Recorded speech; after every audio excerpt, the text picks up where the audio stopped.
Baik, selamat siang. Kami dari kelompok AUDA Grup 6 akan mempresentasikan hasil praktikum term project untuk mata kuliah Production dan Operation Analysis.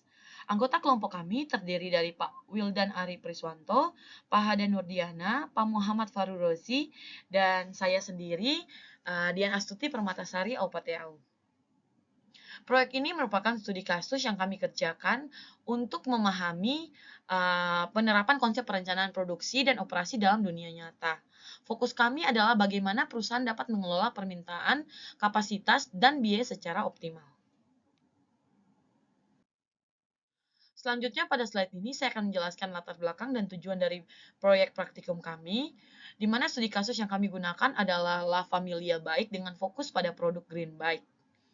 Latar belakangnya dimulai dari fenomena tren hidup sehat yang meningkat selama masa pandemi yang berdampak langsung pada lonjakan permintaan sepeda, khususnya sepeda anak usia 7-10 tahun. Di mana La Familia Bike sebagai perusahaan yang memproduksi sepeda mengalami peningkatan penjualan yang signifikan, namun peningkatan ini juga memunculkan tantangan baru dalam hal produksi, penjadwalan, dan pengelolaan persediaan. Untuk menjawab pertentangan tersebut, kami melakukan analisis produksi dan operasi dengan beberapa tujuan utama. Yang pertama adalah menentukan model peramalan penjualan terbaik berdasarkan data historis. Yang kedua adalah menyusun aggregate planning untuk menentukan kapasitas dan biaya produksi yang optimal. Yang ketiga adalah membuat perencanaan material melalui Bill of Materials, Master Production Schedule, dan Material Requirements Planning. Yang keempat adalah melakukan perhitungan load sizing untuk efisiensi jumlah produksi. Dan yang terakhir adalah menyusun penjadwalan kerja yang efektif melalui operation scheduling. Selanjutnya saya akan masuk ke tahap forecasting atau peramalan penjualan. Pada tahap forecasting, kami mencoba memprediksi berapa banyak sepeda yang akan dibutuhkan di masa depan. Ini penting agar produksi bisa direncanakan dengan tepat, tidak kekurangan atau kelebihan stok. Kami menggunakan 4 metode forecasting. Yang pertama ada time series decomposition, yaitu metode ini memisahkan data penjualan menjadi beberapa komponen, yaitu tren, musiman, dan sisa atau random, di mana metode ini cocok untuk data yang punya pola berulang setiap periode. Yang kedua ada moving average, di mana metode ini menghitung rata-rata dari beberapa periode sebelumnya untuk memprediksi periode berikutnya. Metode ini sangat sederhana dan efektif untuk data yang stabil. Yang ketiga ada Holt method, di mana metode ini memperhitungkan tren dalam data. Jadi jika penjualan terus naik atau turun, metode ini bisa mengikuti arah perubahan tersebut. Yang keempat ada Winter method, di mana metode ini lebih kompleks karena mempertimbangkan tren dan musim sekaligus. Metode ini cocok untuk data yang punya pola musiman, seperti penjualan sepeda yang bisa naik saat liburan.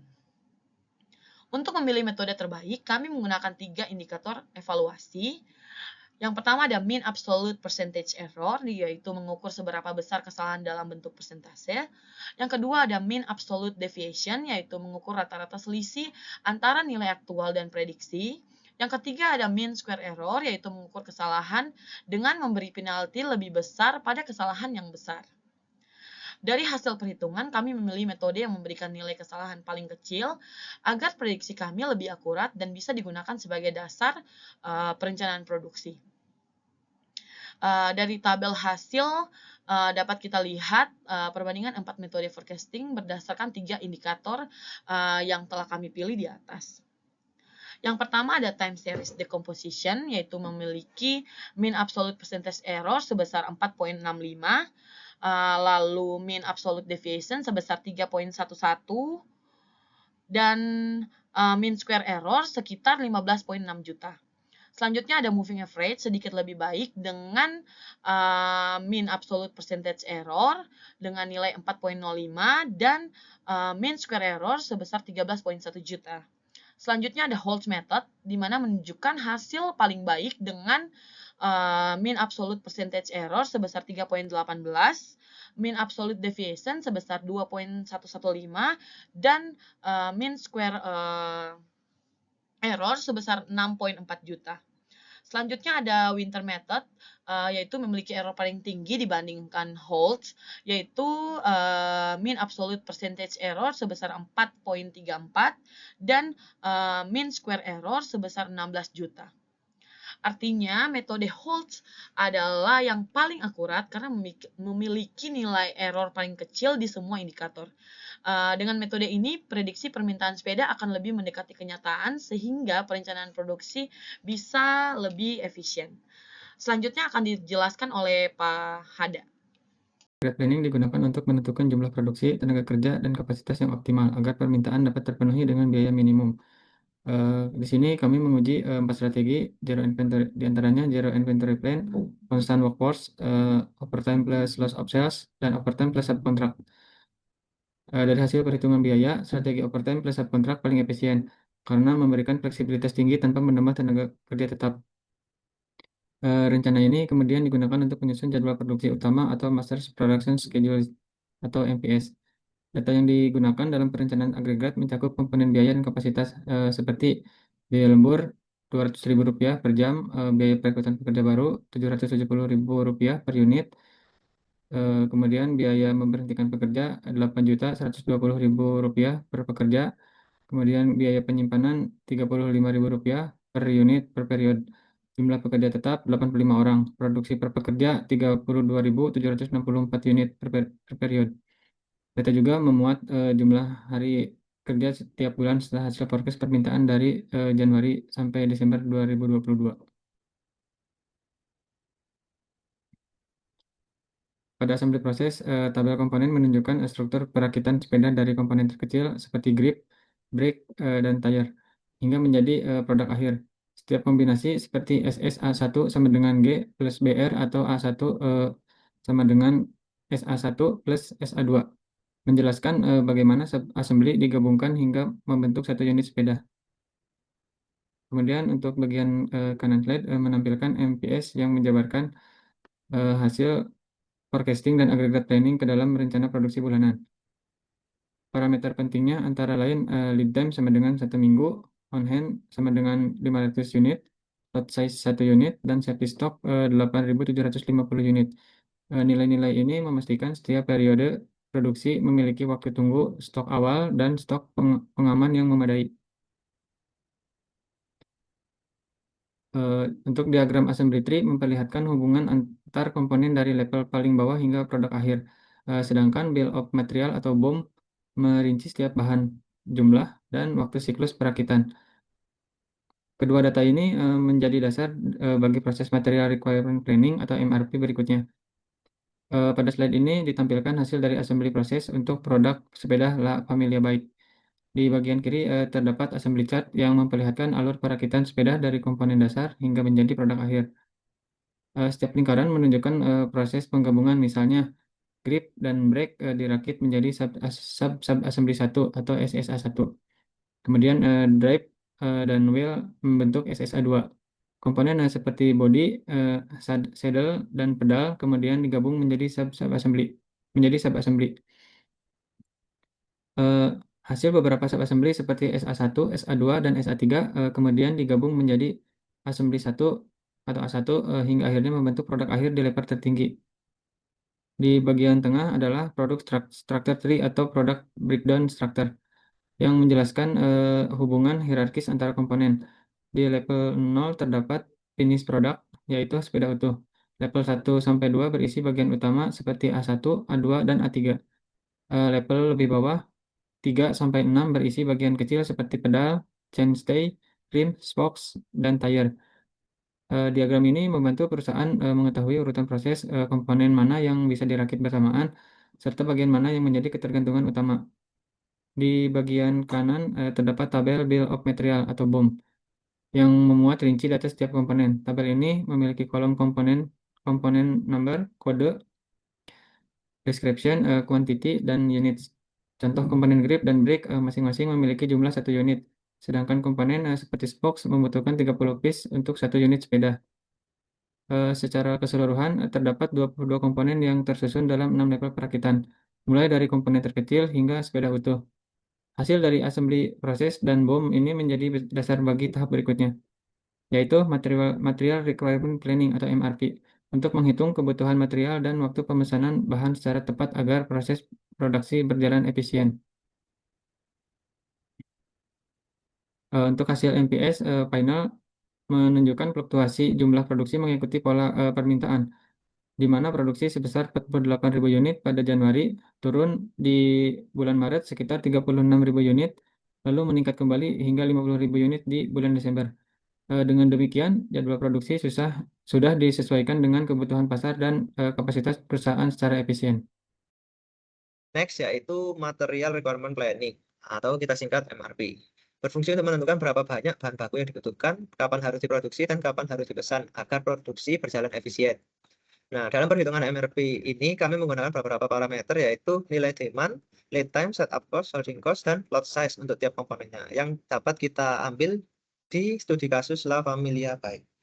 Nah, selanjutnya kami melakukan perhitungan MRP menggunakan rumus gross requirement yang diperoleh dari porek level sebelumnya dikali quantity. Kemudian ada PAB1 yang dihitung dari PAB2 periode sebelumnya ditambah dengan schedule receipt dikurangi gross requirement. Kemudian ada net requirement yang dihitung dengan membandingkan PAB1 terhadap safety stock. Jika jika PAB1 lebih kecil dari safety stock, maka rumusnya akan berubah yaitu menjadi minus PAB1 plus safety stock.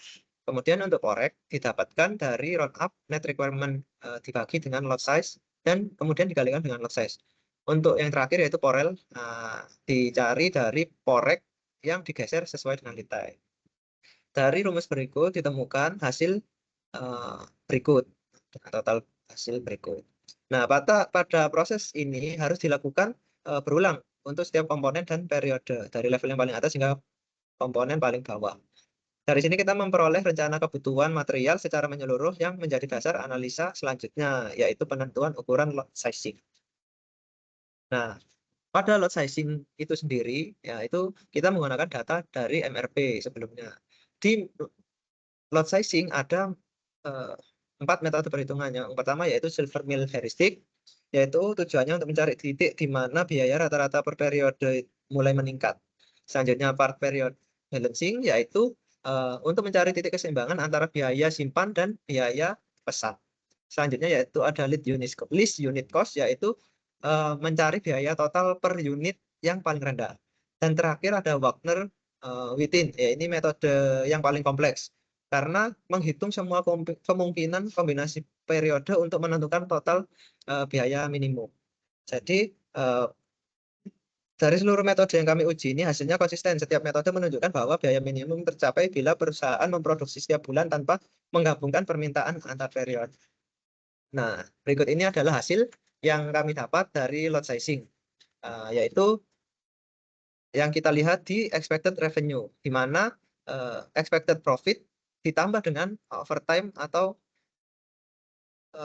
total biaya produksi yang diperlukan, yaitu 215 sekian miliar, kemudian expected profit 477 sekian miliar, dan yang akhirnya didapatkan expected revenue 692 miliar 853.875.000 rupiah. Angka ini menunjukkan bahwa perusahaan berada dalam kondisi finansial terbaik, yaitu dengan total biaya hanya sekitar 215 miliar, tapi perusahaan mampu menghasilkan pendapatan lebih atau sekitar 693 miliar. Artinya strategi MRP yang diterapkan berhasil memberikan efisiensi yang tinggi.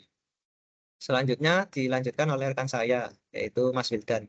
Baik, di sini saya akan menjelaskan terkait materi inventory control subject to non-demand and operation scheduling. Di sini terdapat data work center yang digunakan untuk menghitungkan ban yang terdiri dari work center 1 hingga 6. Kemudian terdapat part dari basket grip hingga assembly 4.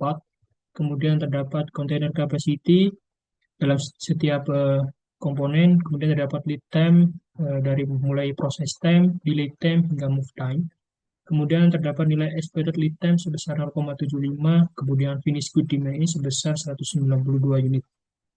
Kemudian terdapat data mesin proses dari 5 part, yaitu brake pad, kaliper mount bolt, rotor, dan hydraulic hose, yang akan diproses ke dalam 4 mesin pemrosesan, yaitu lathe, milling, drilling, dan CNC. Di sini terdapat nilai waktu dari setiap part yang akan diproses di setiap mesin dalam satuan menit. Kemudian terdapat data manpower schedule yang dibutuhkan dari hari Senin hingga hari Minggu dengan roster dari X1 hingga X7 dengan 5 hari kerja dengan 2 hari off. Seperti contoh pada X1 terdapat 5 hari kerja dari Senin hingga Jumat dengan hari off yaitu Sabtu dan Minggu.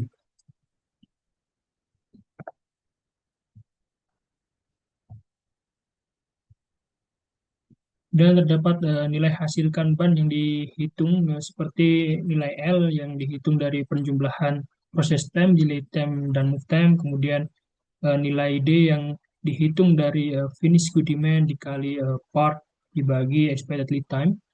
Kemudian nilai S yang dihitung dari nilai D dikali nilai L dikali 10%. Kemudian nilai K atau cards or container yaitu nilai D dikali nilai S ditambah dikali L tambah S dibagi container capacity. Kemudian units per Kanban card dihitung dari nilai D dikali nilai L ditambah nilai S dibagi nilai K.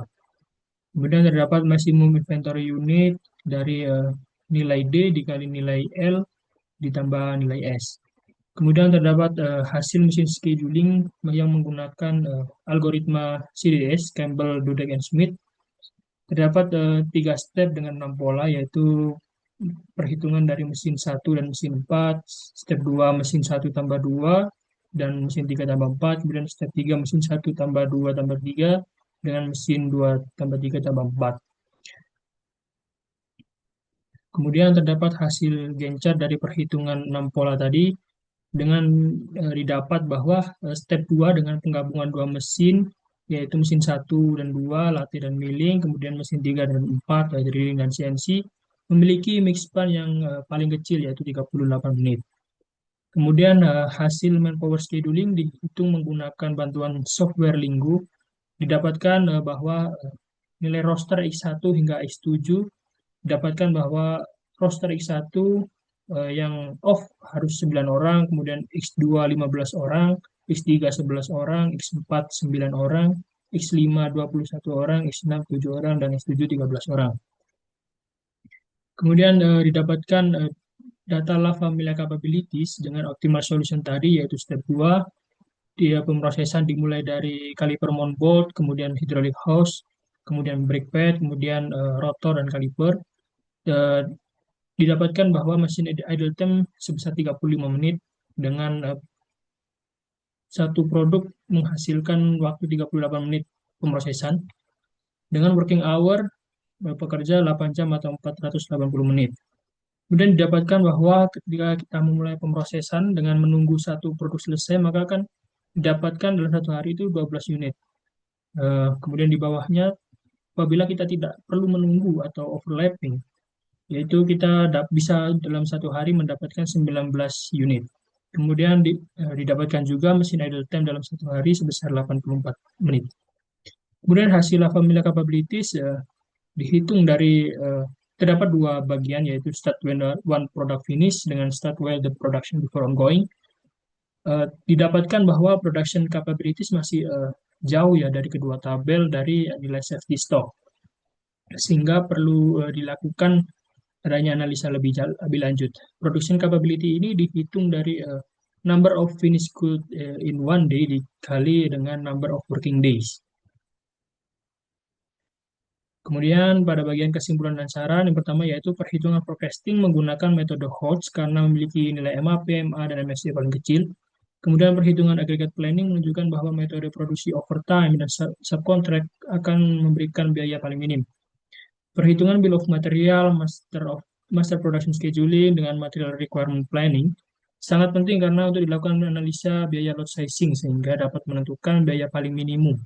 Semua metode perhitungan lot sizing dari 4 metode menunjukkan hasil total biaya lot sizing yang sama.